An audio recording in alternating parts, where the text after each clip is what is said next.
বাংলাদেশের বাইরে পৃথিবীর বিভিন্ন প্রান্তে যেখান থেকে চ্যানেলে দেখছেন আপনাদের সকলকে সাদর আমন্ত্রণ তৃতীয় মাত্রা দেখবার জন্য। সাম্প্রতিক নানা বিষয় নিয়ে আলোচনার জন্য আমার সঙ্গে স্টুডিওতে রয়েছেন আমার বাবাস আছেন বাংলাদেশ সুপ্রিম কোর্টের আইনজীবী এবং বাংলাদেশ জাতীয়তাবাদী দল বিএনপি রাজনীতির সঙ্গে সক্রিয়ভাবে যুক্ত ব্যারিস্টার শিহাবুদ্দিন খান, এবং আমার ডানে রয়েছেন বাংলাদেশের কমিউনিস্ট পার্টি সিপিবির কেন্দ্রীয় কমিটির সদস্য লুনা নূর। স্বাগত আপনাদের দুজনকে তৃতীয় মাত্রায়। বিএনপি চেয়ারপারসন এবং সাবেক প্রধানমন্ত্রী বেগম খালেদা জিয়া বেশ সংকটাপন্ন অবস্থায়, এবং গোটা দেশবাসী তার সুস্থতার জন্য দোয়া করছে। একই সঙ্গে অনেকের মধ্যে উদ্বেগ উৎকণ্ঠা রয়েছে যে তার দীর্ঘ ধকলের পরে কতটা তিনি সামলাতে পারবেন, এবং যদি কিছু হয়ে যায় তাহলে অনেকের মধ্যে আশঙ্কা যে বাংলাদেশের রাজনীতিতেও একটা বড় এমনিতেই একটা বাংলাদেশ ক্রাইসিসের মধ্য দিয়ে যাচ্ছে, সেই ক্রাইসিসটা আরও ঘনীভূত হতে পারে। সে আপনি মনে করেন? ধন্যবাদ জিল্লু ভাই, আমাকে আমন্ত্রণ জানানোর জন্য। তৃতীয় মাত্রা সম্মানিত দর্শকদের শুভেচ্ছা জানাচ্ছি। আসলে আমরা বিশেষ করে গতকালকে থেকে আমরা যারা জাতীয়তাবাদী দল করি তারা তো আছেই। আমি মনে করি যে সারা বাংলাদেশের আপামর মানুষ গভীর উৎকণ্ঠায় সময় পার করছেন। বাংলাদেশের সাবেক প্রধানমন্ত্রী এবং গণতন্ত্র রক্ষায় যার আপোষহীন নেতৃত্ব এবং ভূমিকা, বিভিন্ন সময়ে গণতান্ত্রিক উত্তরণে এবং সুন্দর বাংলাদেশ বিনির্মাণে গুরুত্বপূর্ণ ভূমিকা রেখেছেন বাংলাদেশ জাতীয়তাবাদী দলের যিনি প্রধান বেগম খালেদা জিয়ার অবস্থা সত্যি সংকটাপন্ন। আমরা তার ব্যক্তিগত ডক্টরদের মারফত, দলের সিনিয়র নেতৃবৃন্দের মারফত, এবং বিশেষ করে আপনি দেখবেন আমাদের দলের যিনি ভারপ্রাপ্ত চেয়ারম্যান তিনিও তার ফেসবুক স্ট্যাটাসের মাধ্যমে তার পেজ থেকে এই বিষয়গুলো ক্লিয়ার করেছেন যে দেশনেত্রীর শারীরিক অবস্থা খুব ভালো নয়। এমনি রাষ্ট্রপতি, প্রধান উপদেষ্টা তারা সকলেই তাদের উদ্বেগ জানিয়েছেন এবং তার সুচিকিৎসার বিষয়ে তারা তাদের জায়গা থেকে ব্যবস্থা গ্রহণের নিশ্চয়তা দিয়েছেন। শুধু তাই নয়, দেশের বাইরে থেকেও বিভিন্ন দেশের থেকে বিভিন্ন সহযোগিতার বিষয়ে তারা কথা বলেছেন দলের সঙ্গে এবং পরিবারের সঙ্গে। এবং আমি যতটুকু জানি গণচীনও প্রয়োজনে তাকে উন্নত চিকিৎসার জন্য প্রয়োজনে চীনে নিয়ে যাওয়ার বিষয়ে তারা উৎসাহ দেখিয়েছেন। দেখেন, আমি এই জায়গাটা একটু বেগম খালেদা জিয়ার কথা আসাতে আমি একটু ব্যাকগ্রাউন্ডে যেতে চাই। একটি দেশের তিনবারের নির্বাচিত প্রধানমন্ত্রী, একটি দলের প্রধান যিনি একজন নারীও বটে, বিগত ফেসিস্ট আমলে 16-17 বছরে তার প্রতি শারীরিক মানসিকভাবে যেই অন্যায় করা হয়েছে, নির্যাতন করা হয়েছে, এবং তাকে অন্যায়ভাবে বিভিন্ন অভিযোগের দোহায়ে যেভাবে কারান্তরীণ করে তাকে সুচিকিৎসা পাওয়া থেকে তাকে বঞ্চিত করা হয়েছে, সেই ধারাবাহিকতায় কিন্তু বেগম খালেদা জিয়ার শারীরিক অবস্থার ভয়ানক অবনতি ঘটেছিল। এবং আল্লাহর অশেষ রহমত যে 24শে জুলাই যে গণঅভ্যুত্থানের মাধ্যমে যে ফ্যাসিস্টের বিদায়ের ফলে আমরা বেগম খালেদা জিয়াকে আমাদের মাঝে ফেরত পেয়েছি, না হয় আল্লাহই জানেন আসলে কি ঘটত। আপনি জানেন তার চিকিৎসার বিষয়ে বিভিন্ন সময়ে দলের পক্ষ থেকে, পরিবারের পক্ষ থেকে খুবই ক্যাটাগরিক্যালি যুক্তিসম্মত বিভিন্ন দাবি দেওয়া থাকবার পরেও, সুচিকিৎসা নিশ্চিত করবার কথা থাকবার পরেও আমরা কিন্তু ফ্যাসিস্ট সরকারের সেই অন্যায় আচরণ, সেই নিষ্ঠুরতা দেখেছি। আপনি জানেন বেগম খালেদা জিয়ার সম্পর্কে তৎকালীন ফ্যাসিস্ট সরকারের প্রধান শেখ হাসিনা যে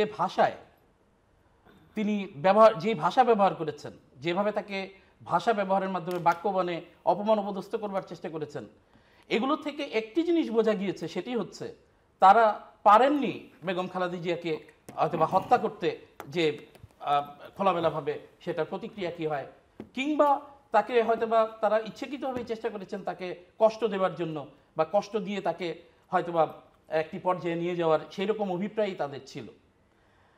আমরা বিশেষ করে গতকাল থেকে গভীর উৎকণ্ঠার মধ্যে আছি এই জন্য, দেশনেত্রী বেগম খালেদা জিয়া শুধুমাত্র বাংলাদেশ জাতীয়তাবাদী দলের প্রধান নন। এই মুহূর্তে বাংলাদেশের যে গণতান্ত্রিক উত্তরণের আমরা যেই বাক অতিক্রম করছি, সমস্ত বাংলাদেশেরও তিনি একজন অভিভাবক।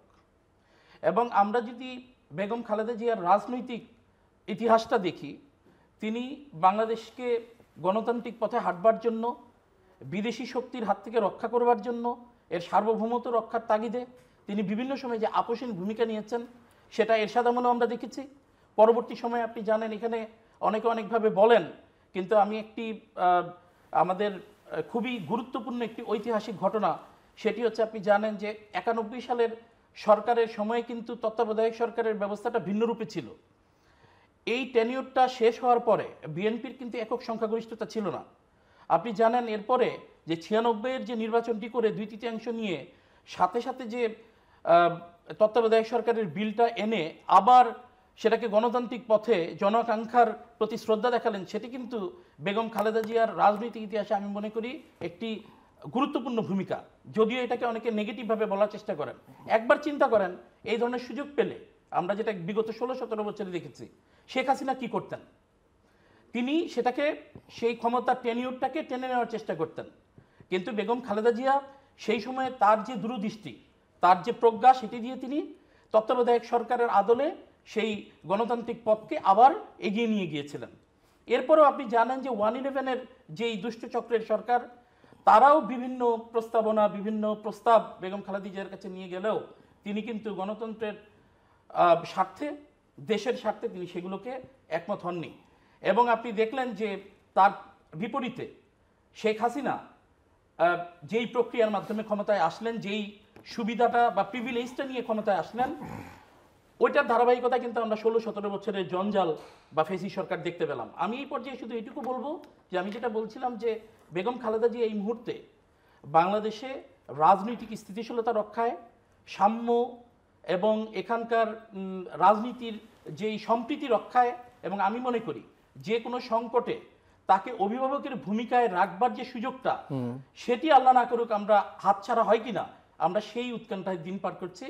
এবং আমরা কায়মনোবাক্যে আমরা তো বটেই, দেশবাসীর কাছে আমরা দোয়া চাই বেগম খালেদা জিয়া যেন সুস্থ হয়ে ওঠেন, সেরে ওঠেন। আমি আসছি আপনার কাছে। লুনানুর, এনি রিফ্লেকশনস অন দিস? না, প্রথমত হচ্ছে বেগম খালেদা জিয়া শারীরিক অবস্থা, যেটা আমরা গণমাধ্যমের মাধ্যমে এবং বিএনপির মাধ্যমে জানছি, সারা জাতি উদ্বিগ্ন। উনি একজন বর্ষীয়ান রাজনীতিবিদ এবং বাংলাদেশে সংসদীয় গণতন্ত্রে ফেরার যে যাত্রাটা আবার শুরু হয়েছিল, সেই সময় সরকারি দল, বিরোধী দল এবং সংসদে যারা ছিলেন তারা সবাই অত্যন্ত গুরুত্বপূর্ণ ভূমিকা রেখেছেন এবং নিশ্চয়ই বাংলাদেশের ইতিহাসে এটি একটি গুরুত্বপূর্ণ বিষয়। আমার ধারণা শুধু বিএনপির নেতাকর্মীরা না, সারা বাংলাদেশের মানুষই তার আরোগ্য কামনা করছে। আমরা মনে করি যে চিকিৎসকরা চেষ্টা করছেন উনি সুস্থ হয়ে বাংলাদেশের রাজনীতিতে। Thank you. আপনি নিশ্চয়ই ব্যারিস্টার শিহাব যেটা উল্লেখ করছিলেন যে বিএনপির ভারপ্রাপ্ত চেয়ারম্যান তার একটা ফেসবুক স্ট্যাটাস, এবং সেই স্ট্যাটাসটা নিশ্চয়ই আপনি লক্ষ্য করেছেন। স্ট্যাটাসের শেষে তিনি তার দেশে ফিরতে না পারা প্রসঙ্গে কিছু কথা বলেছেন, যে এটা তার একক নিয়ন্ত্রণাধীন নয়, এবং তিনি এটাও বলছেন যে কেন তিনি পারছেন না বা কেন তার একক নিয়ন্ত্রণ দিয়ে সেটা তিনি বলতেও পারছেন না, এবং ভবিষ্যতে রাজনৈতিক পরিস্থিতি প্রত্যাশিত পর্যায়ে গেলে তিনি আর মূল কথা হচ্ছে যে কাল বিলম্ব না করে দেশে আসবেন। সো এই যে বক্তব্যটা, পুরো স্ট্যাটাসের শেষ প্যারাটা, আপনার কোনো টেক আছে? প্রথমত হচ্ছে যে যেটা সামাজিক যোগাযোগ মাধ্যমে যেটা দেখলাম আমরা, কোনো নিউজ মিডিয়া নিউজও করেছে, এই বক্তব্যটার আমি দুটি অংশ দেখতে চাই। এক হচ্ছে সন্তান হিসাবে তারেক রহমানের যে না ফিরে আসা বা মায়ের এই সময় সংকটের সময় পাশে থাকতে না পারার, সেটার প্রতি আমি সমবেদনা জানাচ্ছি, এটা একটি বিষয়। কিন্তু এই বক্তব্যের মধ্য দিয়ে নতুন করে আজকে আরেকটি প্রশ্নের অবতারণা হলো জাতির সামনে। সেটি হচ্ছে যে গত 16 বছর ধরে মানে তারা যে কথাটি বলে আসছিলেন বিএনপি, এবং শেষ পর্যন্ত যেটি বলেছিলেন যে ফ্যাসিস্ট শেখ হাসিনার কারণে তারা দেশে ফিরতে পারছেন না, আজকে তার এই বক্তব্যের মধ্য দিয়ে সেই অবস্থানের ভেতরের আরেকটি অবস্থান প্রকাশিত হয়ে গেল, কার কাছে এবং কেন হাত পা বাঁধা, এই যে বিষয়টা। এবং আমরা দেখলাম যে প্রধান উপদেষ্টার প্রেস সেক্রেটারি তিনি বলছেন যে সরকারের দিক থেকে কোনো বাধা নেই, সরকারের দিক থেকে কোনো বাধা নেই। তাহলে নানাভাবে নানা ধরনের আলোচনা হচ্ছে আর কি। সরকার মানে একটা হচ্ছে যে নিশ্চয়ই তার দলের দিক থেকেও কোনো বাধা থাকবে না, সেই প্রত্যাশাটা দলের সর্বস্তরের কর্মীরা যেভাবে আমরা দেখছি দৃশ্যমান, সেটাই আমি বিশ্বাস করতে চাই। ইন্টারনাল আর কোনো বিষয়, ইন্টারনাল আর কোনো ফ্র্যাকশন, কোনো ঝামেলা, কোনো অবস্ট্রাকশন আছে বলে আমি এই মুহূর্তে বলতে চাই না সেই দায়িত্ব। তাহলে রাজনৈতিক বাস্তবতার কথাও বলেছেন। রাজনৈতিক বাস্তবতার কথা সে বলছে আর কি। সেই রাজনৈতিক বাস্তবতাটার দুই ধরনের বিষয় থাকে, যে সেটি হচ্ছে যে একটা তার ক্ষমতা নিশ্চিত হলে সে আসবে, এই কথাটার ইঙ্গিতটা তো সেরকমই দাঁড়ায় আর কি, যে ক্ষমতা নিশ্চিত হলে, নির্বাচন হলে তারপরে সে আসতে পারবে। কিন্তু ক্ষমতা নিশ্চিত না হওয়ার আগে সে কেন আসতে পারছে না এবং সেই বাধাগুলো কেন বলতে পারছে না, সেই প্রশ্নটা হচ্ছে কিন্তু জাতির সামনে এখন এই মুহূর্তে খুব, তার মানে এমন কিছু কি ভেতরে রয়েছে যেটা সে প্রকাশিত করতে পারছে না, বা তার সেই ভুল বলেন, তার সেই ভেতরের সেই সংকট বলেন, সেই অপরাধের কথা বলেন, যেটাও জাতির সামনে বা তার দলের সামনে সে প্রকাশ করতে পারছে না। তার নিজের নিশ্চয়ই কোনো ভয়, ভীতি বা কোনো আতঙ্ক সেখানে রয়েছে। কারণ হচ্ছে যে এখন যে পরিস্থিতি আপনি দেখেন, সেটা হচ্ছে যে মানে একটা ধারণা, একটা পারসেপশন আছে যে তার একটা সিকিউরিটি উনি থ্রেট মনে করেন, সেটা আছে, কিন্তু যদিও এই বক্তব্যে সেটা কতখানি সেটা উঠে আসেনি সেই অর্থে। মানে কি, মানে দুই ধরনের সিকিউরিটি হতে পারে। আইন শৃঙ্খলার জনিত একটা সিকিউরিটি, যেটা হতে পারে যে একটা সময় সবাই ভাবতো যে আসলে গ্রেপ্তার হয়ে যাবে, এই জায়গাটা, এটা একটা একটা নিরাপত্তার জায়গা। আর একটা নিরাপত্তার জায়গা হচ্ছে তার জীবনের নিরাপত্তা, যার জীবনের। এখন যেটা বিষয় হচ্ছে যে জীবনের নিরাপত্তা বিষয়টা তো আসলে এটা সর্বত্র আমাদের দেশে এখন যে পরিস্থিতি বিরাজ করছে, এবং শুধু সেটা না, এটা তো আমি এখানে বসে বলতে চাই যে অনেকে হয়তো ভাববে যে অপ্রাসঙ্গিক, ২৫ আগস্টে গ্রেনেড হামলা হয়েছিল আওয়ামী লীগের সমাবেশে আর কি। সেই গ্রেনেড হামলা বিষয়ে এই সরকার ক্ষমতায় আসার পরে কোর্টের যে বিবেচনাটা, যেটা রায় দেখলেন, মানে তার কি বিষয়টা দাঁড়ায় যে তাহলে বাংলাদেশে আসলে ২১ আগস্টের কোনো ভয়াবহ ঘটনাই ঘটে নাই। যদি ঘটনা ঘটে থাকে, আগের সরকার কোনোভাবে দলীয়করণ বা কোনো রাজনৈতিক অসৎ উদ্দেশ্যে যদি মানে এর সাথে যুক্ত না, এমন কাউকেও যদি তারা যুক্ত করে পানিশমেন্ট দিয়ে থাকে, কোর্টের তো একটা অবজারভেশন থাকবে যে কারা যুক্ত বা কে যুক্ত, বা সরকারেরও একটা স্টেপ থাকবে। কিন্তু এটা কিন্তু আসলে আমাদের দেশে হচ্ছে না। উপরন্তু এখন আরও যে ছোট ছোট হামলা বা বড় বড় হামলা যে জায়গাগুলো যুক্ত হয়েছে, সাংস্কৃতিক কর্মী বলেন, সাংবাদিক বলেন, রাজনৈতিক কর্মী বলেন, নারী বলেন, কারো জীবনে তো নিরাপত্তা নেই। সেখানে উনি একজন বড় রাজনৈতিক দলের একজন মানে সবচেয়ে গুরুত্বপূর্ণ এবং দায়িত্বশীল জায়গায় থেকে ওনার জীবন তো একটা হুমকির মধ্যে সবসময় থাকবে। সেটা রাষ্ট্র ক্ষমতায় থাকলেও থাকবে, রাষ্ট্র ক্ষমতার বাইরে থাকলেও থাকবে।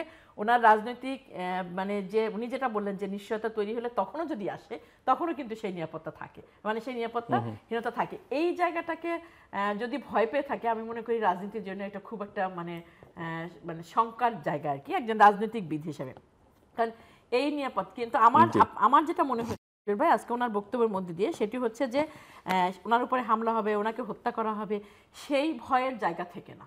আমার ধারণা অন্য কোথাও একটা মানে সেটা আমি জানি না, সেনাবাহিনীর পক্ষ থেকে একটা মানে রিজার্ভেশন থাকতে পারে, ইন্টারন্যাশনাল আর এক ধরনের রিজার্ভেশন থাকতে পারে। উনি বক্তব্যের মধ্যে দিয়ে সকল মানুষের মধ্যে এই প্রশ্নটা দেখা দিয়েছে। আপনি যেটা বলতে চাচ্ছেন যে ব্যক্তিগত মানে বললেন যে ব্যক্তিগত একটা নিরাপত্তাহীনতা, তার উপর হামলা হতে পারে, তাকে হত্যার পরিকল্পনা করা হতে পারে। একজন রাজনীতিবিদ হিসেবে, একজন রাজনৈতিক কর্মী হিসেবে আমি মনে করি যে রাজনীতিবিদদের কাছে এগুলো কোনো বিবেচনার বিষয় না। এই কারণে দেশের বাইরে থাকার কোনো সুযোগ নাই। ভাই, আমার জায়গা থেকে একজন দলের একজন ক্ষুদ্র কর্মী হিসেবে আমার ইনডেপথ অ্যানালাইসিস দেওয়াটা কিছু ক্ষেত্রে আমি মনে করছি যে রেস্ট্রিকশনস আছে, বাট এই জায়গায় লোনাপার সাথে কিছু বিষয় অ্যাড করব, এবং অবশ্যই আমি মনে করি যে কারণগুলো যৌক্তিকই শোনাবে। আপনি জানেন এখানে যে একটা এইরকম একটি গণ অভ্যুত্থানের পরে আপনি জানেন যে আওয়ামী লীগ যেই সন্ত্রাস, যেই দুর্বৃত্তায়ন করেছে, এবং এখনও আমরা বলি যে বিপুল অংশের বা পরিমাণের তারা অস্ত্র সামগ্রীও তাদের দখলে বা নিয়ন্ত্রণে থাকতে পারে। যে কোনো সময় দেশে তারা এই ধরনের নৈরাজ্য তৈরির পরিকল্পনাও তাদের থাকতে পারে, কিংবা এখানে আরও অনেক আপনি জানেন আদারওয়াইজ সিকিউরিটির ইস্যুসগুলো আমরা পার্শ্ববর্তী বিভিন্ন দেশে কিন্তু বিভিন্ন ঘটনা বিভিন্ন সময় দেখেছি। তো সেগুলোর একটি সিকিউরিটি রিজন থাকতে পারে। কিন্তু আমি এই পর্যায়ে আমার রিজার্ভেশনস বা রেস্ট্রিকশনসের পরেও আমি কয়েকটা কারণ একটু বলতে চাই। দেখুন, এখন বর্তমানে 2025 সালে যে রাজনীতি, এর মধ্যে অনেক ভূ রাজনৈতিক বিষয় জড়িত থাকে, এখন এগুলো মাল্টি ডাইমেনশনাল, আমরা অনেক সময় এগুলোকে মোটা দাগে বা সোজা দাগে আসলে এগুলোর অ্যানালাইসিস করতে পারবো না। এখন ভূ রাজনৈতিক বিষয়ে দলীয় স্বার্থ, আপনি জানেন যে একটি দলের সামনে নির্বাচন, সেটার বিভিন্ন কেন্দ্রিক বোঝাপড়ার সমঝোতার বিষয় আছে, এগুলো একটি জায়গা হয়তো বা স্ট্র্যাটেজিক্যালি ভূ রাজনৈতিক কারণ একটি কারণ হতে পারে। আমি আরেকটি কারণ যেটা দেখছি সেটি হচ্ছে, আপনি জানেন যে এই অন্তর্বর্তী সরকার আসার পর থেকে কিন্তু জাতীয়তাবাদী দলের পক্ষ থেকে নির্বাচন অতি দ্রুত দেওয়ার একটি দাবি কিন্তু শুরু থেকে ছিল। অর্থাৎ নির্বাচনী যে মোমেন্টাম, আমি মনে করি যে এটা একটা দলীয় স্ট্র্যাটেজি হতে পারে যে নির্বাচনী মোমেন্টামটাকে যদি আমাদের দলের যিনি ভারপ্রাপ্ত চেয়ারম্যান তিনি যদি আসেন ওই মোমেন্টামটাকে কাজে লাগান, সেটা নির্বাচনে ভালো ফলাফলের একটি কারণ হতে পারে। তো সেটারও হয়তো বা মোক্ষম একটি সময় বেছে নিয়ে জনমানুষের কাছে আসলে সরাসরি এসে নির্বাচনী ময়দানে অংশগ্রহণ করার একটি বিষয় থাকতে পারে। তো সেটা যদি থাকে, এখানে মায়ের এরকম হ্যাঁ, অসুস্থতা, না আমি ওই জায়গাটাতে আসছি। এখন আপনি আরেকটা বিষয় আছে, জানেন জাতীয়তাবাদী দল অনেক বড় একটি রাজনৈতিক দল, বড় রাজনৈতিক দলের আরো অনেক ক্ষুদ্র ক্ষুদ্র স্ট্র্যাটেজির সাথে বৃহৎ স্ট্র্যাটেজিগুলো যুক্ত হয়। সো এখানে আরেকটু বিষয় হতে পারে যে কোন সময়টা ভালো হবে বা কোন সময়টা না শিহাব, আমি আবার বলি, মানে উনি যেটা বলেছেন, যেটা লুনা এক্সপ্লেইন করার চেষ্টা করলেন তার মতো করে তার পজিশন থেকে, সেটা একটা কথা। সিকিউরিটি থ্রেটটার কথা আমি যুক্ত করেছি, এর বাইরে তো আর অন্য কিছু থাকতে পারে না। মানে আপনি এখানে স্ট্র্যাটেজির কিছু নেই, যেখানে ওনার মা, আপনি জানেন যে গতকালকের যিনি আমাদের ভারপ্রাপ্ত চেয়ারম্যানের পেজ থেকে, ফেসবুক পেজ থেকে যে স্ট্যাটাসটা দেওয়া হয়েছে, সেখানে একজন সন্তানের তার মায়ের প্রতি মানে সেটা উল্লেখ করেছেন, আমি সে কারণেই বলছি। এবং আমরা এটা আনঅফিশিয়ালি এটাও জানতে পেরেছি, আমরা এটাও জানতে পেরেছি যে ম্যাডাম জিয়ার সুচিকিৎসার জন্য প্রয়োজনে লন্ডনে নেয়ার বন্দোবস্তের তাগিদ কিংবা ওই কথাবার্তাও হচ্ছে যে মায়ের সাথে সেটা নেওয়া যাচ্ছে না, ওনার শরীর অ্যালাউ করছে না, পারমিট। এটা একটা বিষয় না। আমি এখানে একটি বিষয় এখানে আসলে খুব মানে আমি যদি বলি যে এমন একটি বাস্তবতা,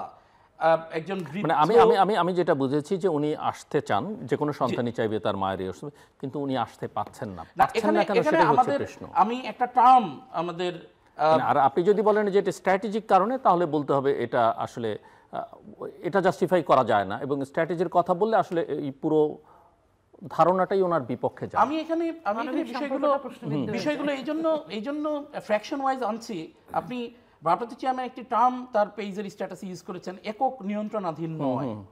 আপনি জানেন যে আমার কাছে একটা সময়, এটা আমার ব্যক্তিগত মতামত, আমার কাছে মনে হয়েছে যে জুলাই 24-এর পরবর্তী সময়ে যেই দলের যেই সাংগঠনিক অবস্থা, চতুর্দিক থেকে আসলে অত্যাচারিত বিভিন্ন পদপ্রত্যাশী, মনোনয়ন প্রত্যাশী, এই যে নেতাকর্মীদের যে ভিড় বা তাদের যে সরগরম, আমার কাছে কেন যেন মনে হয়েছে যে ম্যাডাম জিয়া জীবিত থাকা অবস্থায়, তিনি ঢাকায় থাকা অবস্থায় যদি ওই সময়টায় তারেক রহমান সাহেব দেশে আসতেন, এটাও একটি হতে পারে যে আমাদের যে দলের প্রধান খালেদা জিয়ার প্রতি একই সঙ্গে জনাব তারেক রহমান সাহেবের তিনি মা, তার প্রতি একটি শ্রদ্ধাবোধের জায়গাও থাকতে পারে। আপনি জানেন যে রাজনীতিটা তখন কিন্তু তারেক রহমান সাহেব আসলেই দলীয় নেতা কর্মী, সাংগঠনিক যত কার্যক্রম, এগুলো কিন্তু তারেক রহমান সাহেব কেন্দ্রিক ঝুঁকে পড়ত।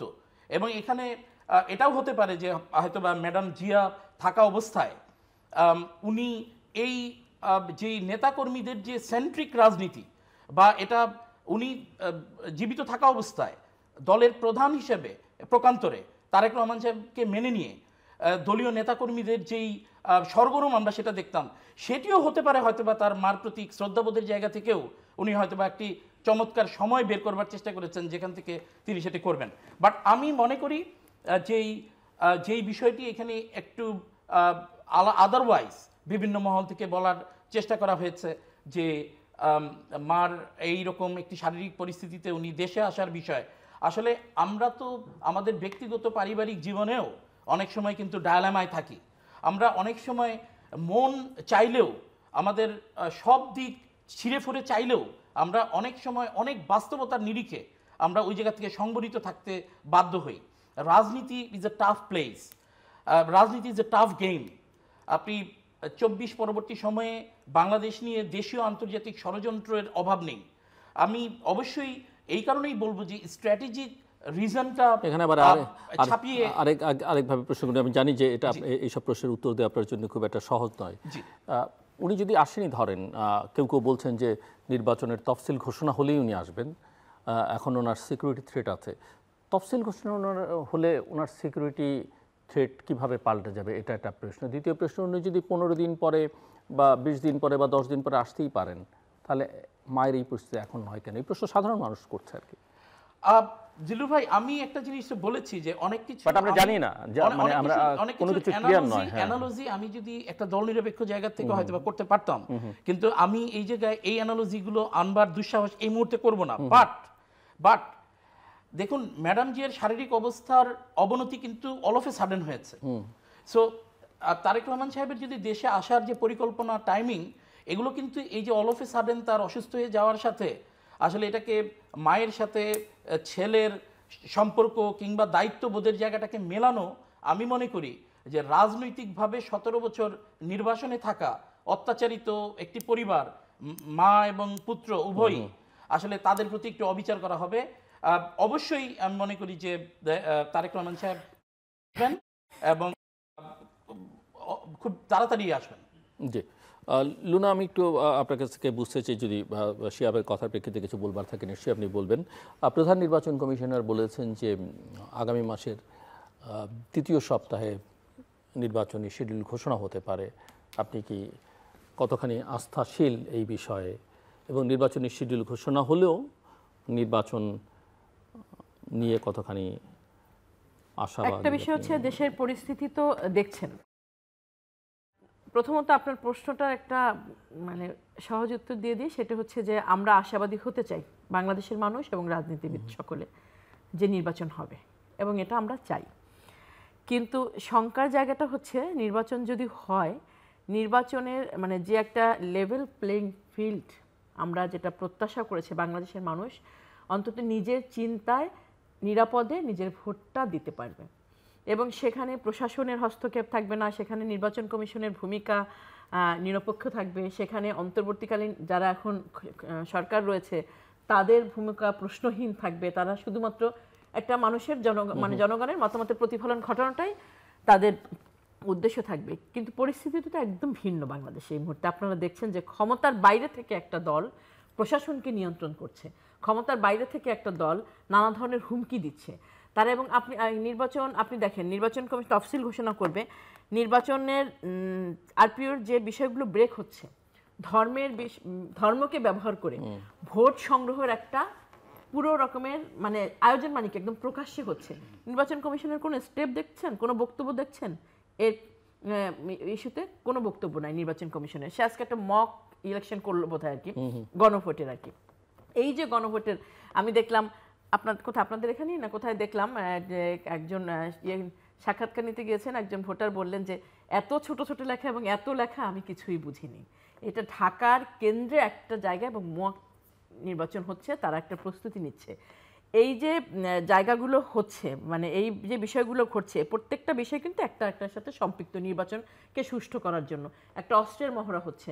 আপনি যে দাগী আসামিরা জেল থেকে বেরিয়ে গেল, অস্ত্র লুট হয়ে গেল, সেই অস্ত্রগুলো এখন মানে রয়েছে দেশে, সারা দেশে ছড়িয়ে রয়েছে, গ্রামে গঞ্জে সব জায়গায়। সেইগুলো উদ্ধারের কোনো ব্যবস্থা দেখছি না। পুলিশ প্রশাসনের, যদিও আজকে সংস্কার তারা দেখলাম উপদেষ্টা পরিষদে পাশ করেছে, পুলিশ প্রশাসনের যে একটা মানে অবস্থা, সেই জায়গাটাকেও আমরা দেখলাম না যে তারা কনসেন্ট্রেট করে নিয়ে আসতে পেরেছে।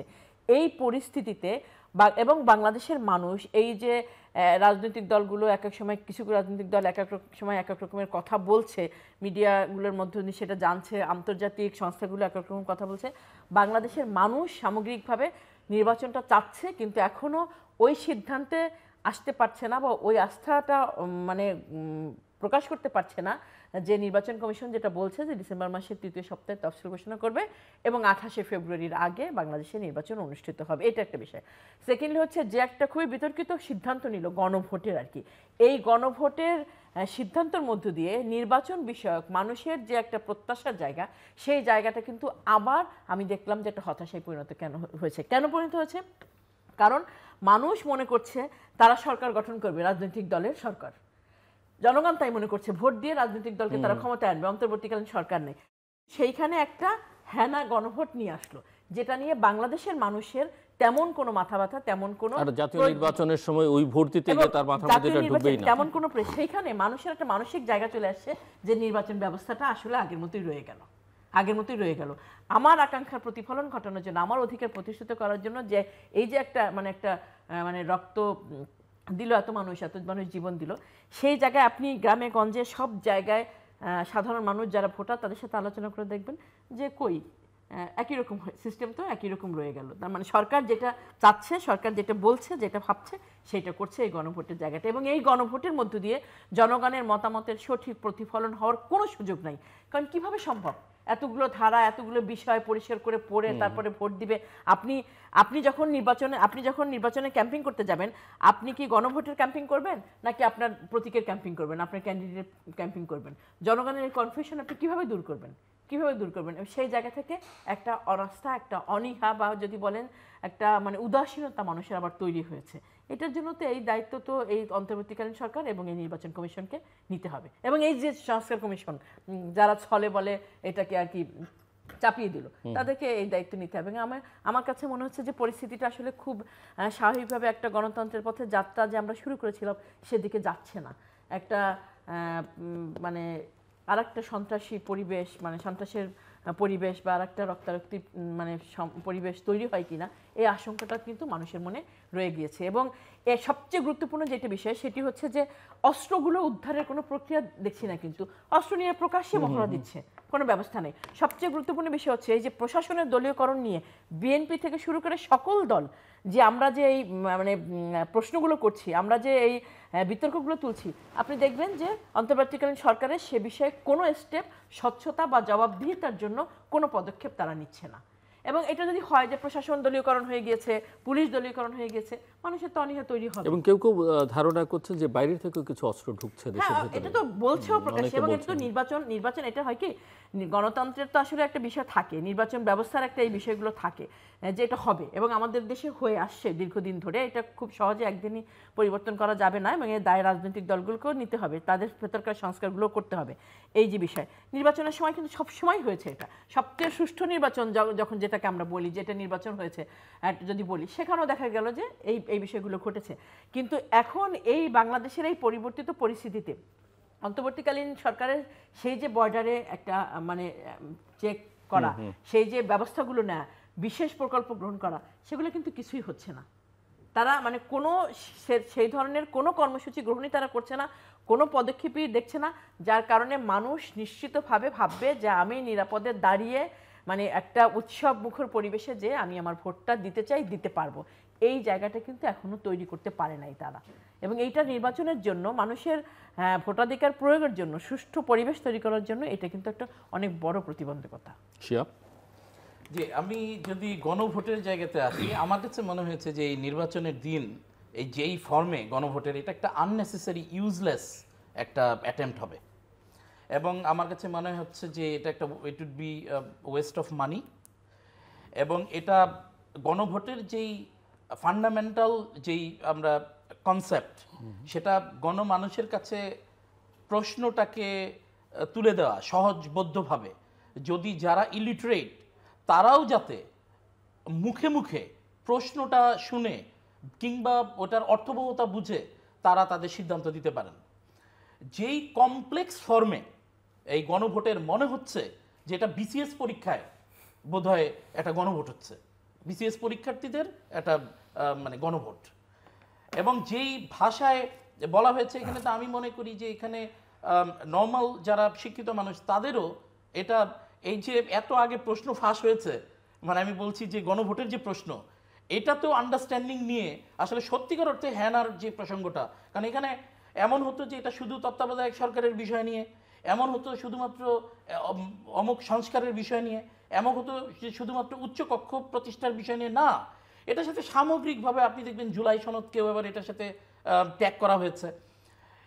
এবং আপনি দেখবেন যে ওই যেই ইয়াটা করা হয়েছে, যেই ইয়াটা আদেশটা যেটা জারি করা হয়েছে, সেটিতেও আপনি দেখবেন এই গণভোটের পরে পরবর্তী সংসদের যেই কার্যক্রম, আপনি সেখানে একই সঙ্গে নির্বাচিত সংসদ সদস্যরা থাকবেন, আবার একই সঙ্গে সেখানে পরিষদ গঠিত হবে, অ্যাজ ইফ মানে এটা হলো ওই যে শুরুর দিকের যে একটা দাবি ছিল যে সংবিধান পুনর্লিখনের জন্য যেভাবে সংবিধান লেখার জন্য যে পরিষদ গঠন করে, আপনি জানেন যে স্বাধীনতার পরে তো স্বাধীন বাংলাদেশে তো নির্বাচিত সংসদ ছিল না, এর আগে নির্বাচিত সংসদ সদস্যদেরকে নিয়ে সেই পরিষদ গঠন করা হয়েছিল।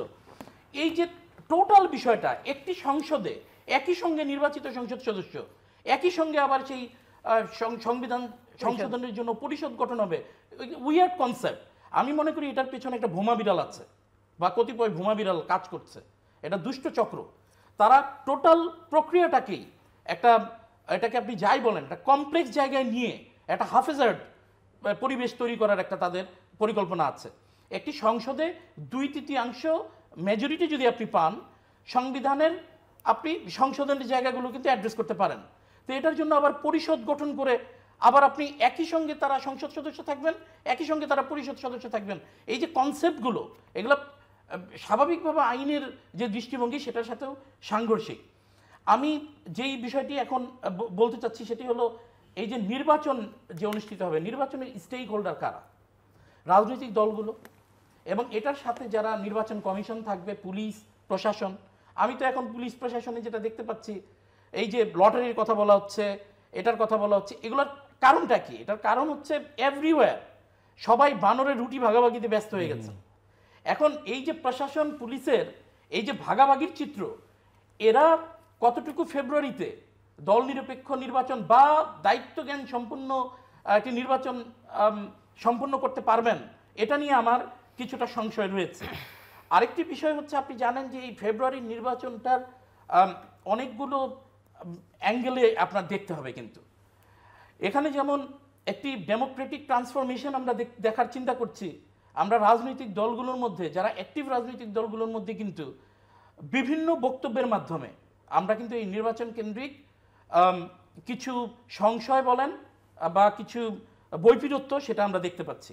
আপনি জানেন যে এই যে কিছুদিন আগে যেই দলটা পেল, তারা নির্বাচন কমিশনের নিবন্ধন পেল, তাদের দিক থেকে এখনও যে ভাষায় বিভিন্ন দলকে, বিশেষ করে আপনি সিনিয়র নেতৃবৃন্দদেরকে, তারপরে আপনার নির্বাচনের সমকালীন সময়গুলোকে কিভাবে তারা অ্যাড্রেস করবেন, সেইগুলো নিয়ে যে আলাপ আলোচনা আমরা শুনছি, সেখানে কিন্তু প্রচ্ছন্ন। আবার জানেন যে অন্তর্বর্তী সরকারের মধ্যে তাদের 2 জন সদস্যও সেখানে আছেন, তারা এখনো পদত্যাগ করেন নাই, এবং এই ভূমিকাগুলো কিন্তু একটা প্রশ্নবিদ্ধ জায়গায় নিয়ে যাচ্ছে।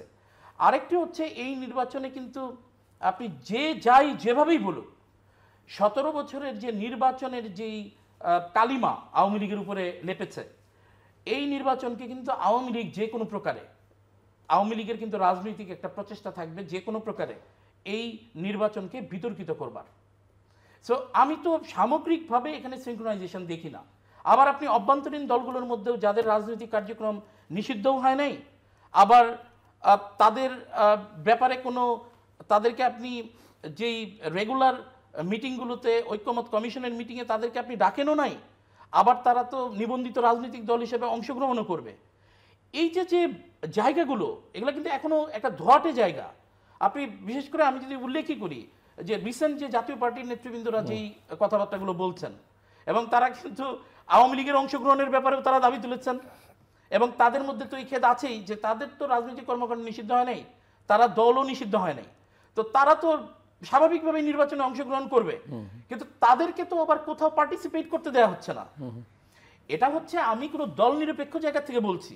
তো এই একটা গণতান্ত্রিক উত্তরণে আপনি তো এই রকমের বৈপরীত্য থাকতে পারে না।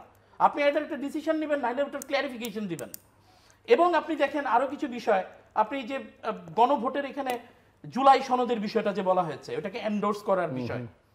আচ্ছা, জুলাই সনদ তো যদি রাজনৈতিক দলগুলো একটা চার্টার সাইন করে থাকে, আমি তো মনে করি যে এই চার্টারটা সাইন করাই এনাফ ছিল। এটাকে এই কমপ্লেক্স সিনারিওতে নিয়ে আসার, যারা এই চার্টার সাইন করেছেন দেশবাসী দেখেছে। আপনি কি মনে করেন যে আইন লঙ্ঘন করা, আপনি তো যদি বেআইনি হতে চান তাহলে আপনি লঙ্ঘন করবেন, আর আপনি মোরালি অব্লিগেটেড হলে আপনি সেটা লঙ্ঘন করবেন না, সেটাকে প্রতিপালন করবেন। কিন্তু গণভোটটাকে এখন তাহলে আপনি এই সামগ্রিক মিটিং কেন করলেন? এই সবাইকে ঐক্যমত্যে কিছু বিষয়ে কেন আনলেন?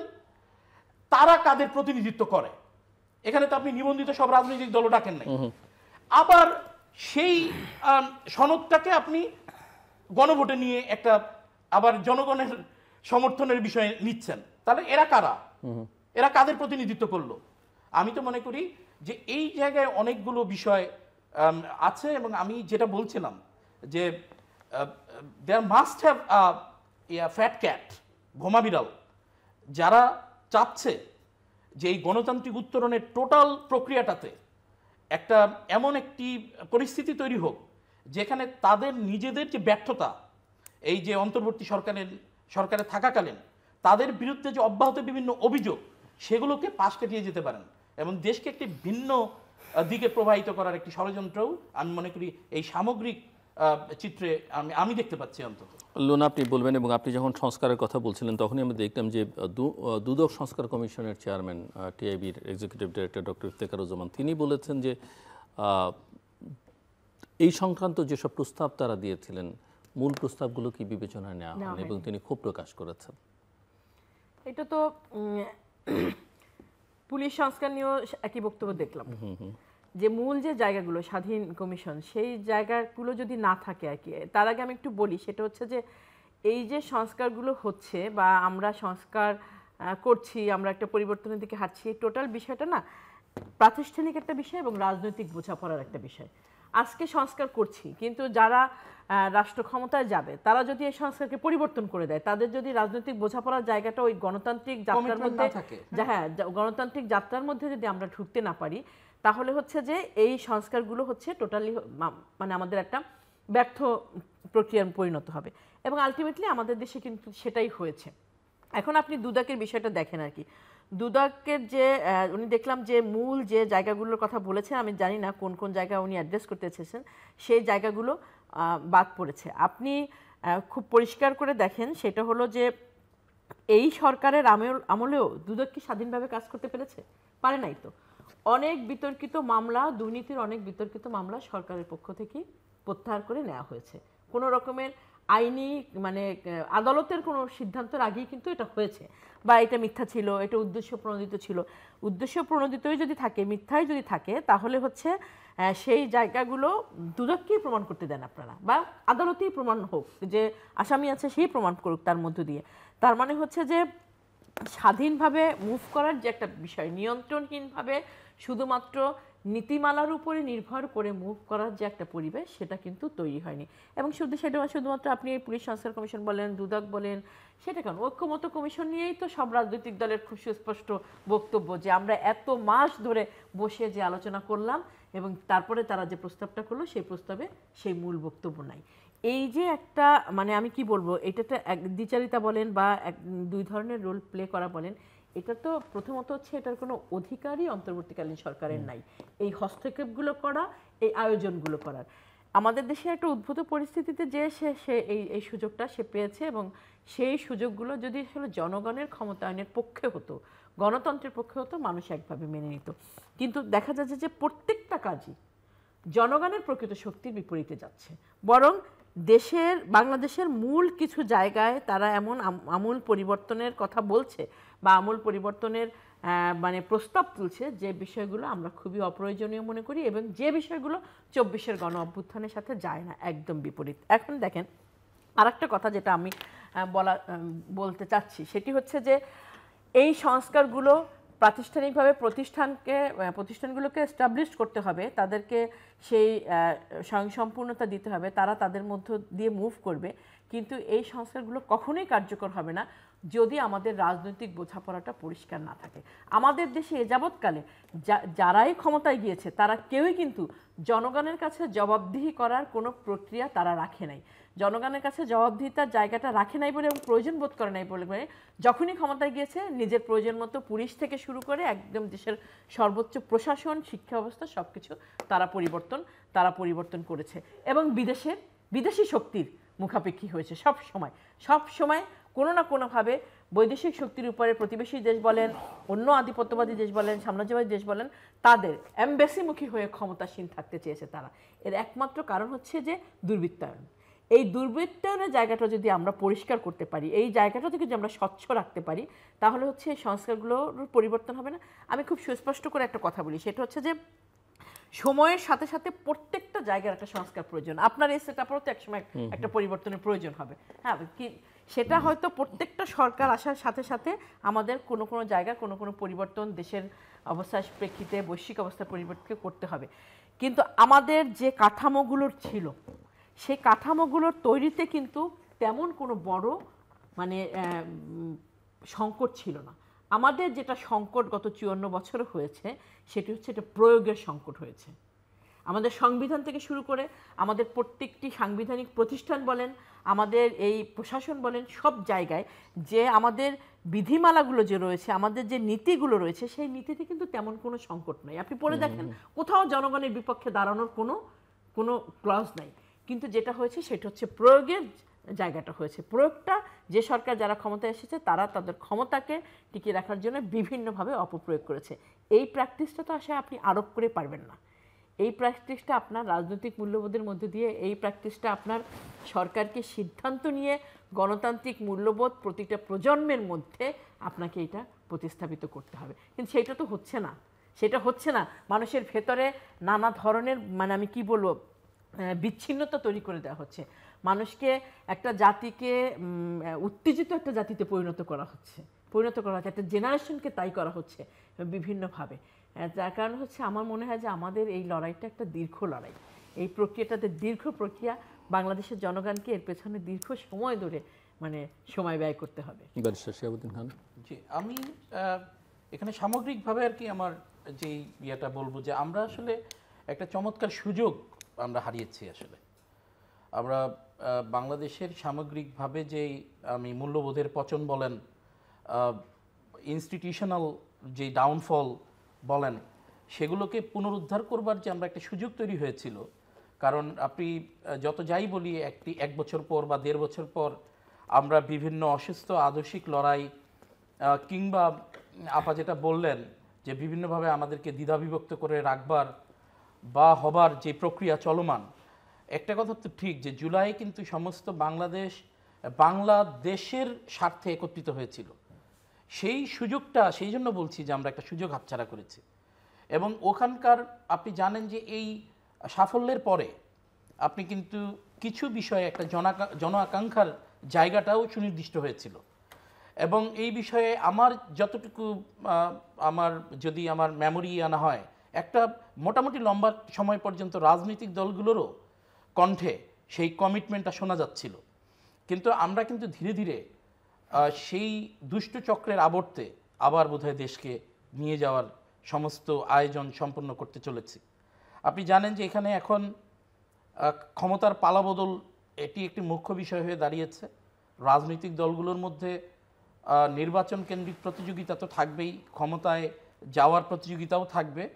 কিন্তু এর মধ্যে আমার কাছে মনে হয়েছে যেই রাজনীতিতে আমাদের যেই আমি যেটা বলি এথিক্সের যে জায়গাটায় যে আমাদের অধঃপতন হয়েছে, যেই রাজনীতিতে যে সুস্থতার চর্চা বা রাজনীতিতে ভিন্ন আদর্শ নিয়েও যে সম্প্রীতি রক্ষা করা যায় কিংবা সুস্থ রাজনৈতিক প্রতিযোগিতা করা যায়, সেই দীর্ঘ জনাকাঙ্ক্ষার যেই পচন আমরা এতদিন দেখে সেখান থেকে উত্তরণের কথা বলছিলাম, আমার কাছে কেন যেন মনে হচ্ছে যে সেখানে আবার ঘুরে ফিরে আমরা বোধহয় একই প্রক্রিয়ার মধ্য দিয়ে যাচ্ছি। কারণ যেই সংস্কারগুলোকে অ্যাড্রেস করা হয়েছিল, যদি মোটা দাগে আমরা বলি যে আমাদের যে প্রতিষ্ঠানগুলোর সংস্কার, সেগুলি আমি বলবো একমাত্র বোধহয় পুলিশের একটা পোশাক চেঞ্জ হয়েছে, তারপরেও এটা নিয়েও হাস্যরসের সৃষ্টি হয়েছে জনমানুষের মধ্যে।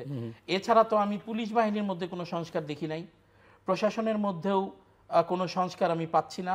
সেই একই পর্যায়ে আমার তো ভাবতে কষ্ট হয় যে পুলিশকে, প্রশাসনকে আপনি যদি কে কোন দল করে এই ভেবে তার দায়িত্ব পালনের বিষয় চিন্তা করতে হয়, তার পোস্টিংয়ের চিন্তা করতে হয়।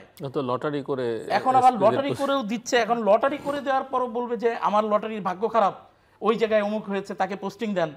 আপনি লটারি করে দিয়েছেন ঠিকই, কিন্তু এই জায়গায় 2 জনই পড়েছে জামাতের, বা এই জায়গায় এই পড়েছে বিএনপির। এই যে লটারি ধারণা তো বিজ্ঞানসম্মত না, কেননা দেশের এক এক এলাকা এক এক রকম, এক এক এলাকার কোনো এলাকার ঝুঁকি বেশি, কোনো এলাকায় খুবই শান্তিপূর্ণ। তো আপনি কোন এক্স্যাক্টলি efficient কাকে কোথায় পাঠাবেন? স্কিলড অফিসার যারা তার লটারিতে পড়লো যেখানে কোনো তেমন কোনো ভূমিকা রাখার যিনি দরকারই হয়তোবা নেই। আপনি ডিসি লেভেলের একজন অফিসার, যিনি হয়তোবা তার চাকরির পুরো সময়ই যে কোনো কারণেই হোক তিনি প্রশাসনিক যে ফিল্ড লেভেলে কাজের অভিজ্ঞতা নাই, উনি লটারিতে পেয়ে গেলেন, ঢাকার ডিসি হয়ে গেলেন বা চট্টগ্রামের ডিসি হয়ে গেলেন। এই যে যে মানে সমস্যাটা, এটা তো আসলে ওই যে আমরা গণতান্ত্রিক ব্যবস্থার মধ্যেও কিন্তু এই বিতর্কগুলো আছে, যে দেখা গেল যে আপনি 51% মানে লোক যারা হয়তোবা তুলনামূলকভাবে আসলে যোগ্য নন, তারা যেই দিকে আসলে ঝুঁকে গেলেন, অধিক যোগ্যতা সম্পন্ন লোকের মূল্য, যেটা আমাদের আসলে রাজনৈতিক ব্যবস্থাপনায় বোঝাপড়ার জায়গা বা ছাড় দেওয়ার জায়গাটা না থাকায়, এবং এন্ড অফ দ্য ডেতে উইনার টেকস অল এই প্রসেসটা আসলে ডমিনেট করায় সব কিছু এই জায়গায় যাচ্ছে। তবে আমার একটা দুঃখের জায়গা যে আমরা যেটা চেয়েছিলাম যে সুস্থ আদর্শিক লড়াই হোক, সুস্থ রাজনৈতিক লড়াই হোক, অন্তত গণমানুষের যে অধিকার প্রশাসনিক লেভেলে, পুলিশের লেভেলে অন্তত সুষ্ঠুভাবে তার নির্বাচনে তার সমর্থনটা দেওয়ার ক্ষেত্রে হোক, আমরা কিন্তু এখন দেখতে পাচ্ছি যে সেই ধর্মের ট্রাম্প কার্ড, সেই টাকার ছড়াছড়ি এবং আমরা অস্ত্রের ব্যবহারের যেই ভয়ানক রূপ কিছু কিছু জায়গায় দেখতে পাচ্ছি, সেগুলোর ব্যাপ্তি যদি আরও বাড়ে, আমার কাছে তো মনে হচ্ছে যে আমরা কোথায় গিয়ে শেষ পর্যন্ত আমাদের গণতান্ত্রিক উত্তরণের ট্রেন থামবে, সেটা এখন একটা প্রশ্নের বিষয় এসেছে। তারপরেও এখনো সময় শেষ হয়ে যায়নি। আমি একটা বিষয় আমি মনে করি যে এবং আমি বিশ্বাস করি যে আমাদের জাতীয়তাবাদী দলের পক্ষ থেকে বিভিন্ন সময় স্টেটমেন্ট দিয়ে বড় দল হিসেবে অপেক্ষাকৃত ডমিনেট করার সুযোগ থাকবার পরেও, অপেক্ষাকৃত চাপিয়ে দেওয়ার সক্ষমতা থাকবার পরেও, সবার প্রতি শ্রদ্ধাবোধ রেখে একটি সুন্দর শান্তিপূর্ণ ক্ষমতার হস্তান্তরের প্রশ্নে অনেক জায়গায় কিন্তু বিএনপি এক অর্থে ছাড় দিয়ে হলেও কিন্তু এখন পর্যন্ত নির্বাচনী বৈতরণীটা যাতে নির্বাচনের প্রসেসটা যাতে সুন্দর মতো সম্পন্ন হয় সেই প্রচেষ্টা অব্যাহত রেখেছে। আমি মনে করি যে এখানে অন্তর্বর্তী সরকারের যদি কারোর কিংবা আমি যেটা একটু আগে উল্লেখ করছিলাম কোনো দুষ্ট চক্রের কোনো অভিসন্ধি থাকে, এগুলো ঝেড়ে ফেলে দিয়ে একটি দেশ, এই আমরা একটি খুবই ক্ষুদ্র রাষ্ট্র, এর যে জনগণের সংখ্যা বেশি, আমাদের জনশক্তি বেশি, এ কারণে আমাদের অনেক কিছুকে অনেক সময় কমপ্লেক্স মনে হয়। কিন্তু আমি মনে করি যে এই 24-এর যে অভিজ্ঞতাটা সেটিকে সবার মনে রেখে সুন্দর শান্তিপূর্ণ একটি নির্বাচনের মাধ্যমে অন্তত গণতান্ত্রিক ট্রান্সফরমেশনটা হোক, এবং মোটা দাগে যেই বিষয়গুলোতে আসলে রাজনৈতিক দলগুলোর মধ্যে ঐক্যমত্য হয়েছে সেগুলোর প্রতিফলন আগামী জাতীয় সংসদে ঘটুক। হয়তোবা আমরা ওভারনাইট অনেক কিছুর পরিবর্তন সংস্কার সম্ভব হবে না, অন্তত জনগণ এইটুকু আস্থার জায়গায় আসুক যে না, এত বড় একটি ঘটনা, এত বড় একটি গণ অভ্যুত্থানের পরে রাজনৈতিক দলগুলোর মধ্যে বোধোদয় তৈরি হয়েছে, রাজনৈতিক দলগুলো স্পেস দেওয়া শিখেছে, রাজনৈতিক দলগুলো অন্যকে সম্মান করতে জানে, বা জনসাধারণের যে ক্ষুদ্রতি ক্ষুদ্র স্বার্থগুলোকে সেগুলোকে তারা বড় করে দেখতে শিখেছে। শুধুমাত্র ভোটের দিন তাদের ভোট নিয়ে ক্ষমতায় যাওয়ার নিয়ামক হিসেবেই জনগণকে ব্যবহার করছে না। এই প্রত্যাশাটা আমার থাকছে।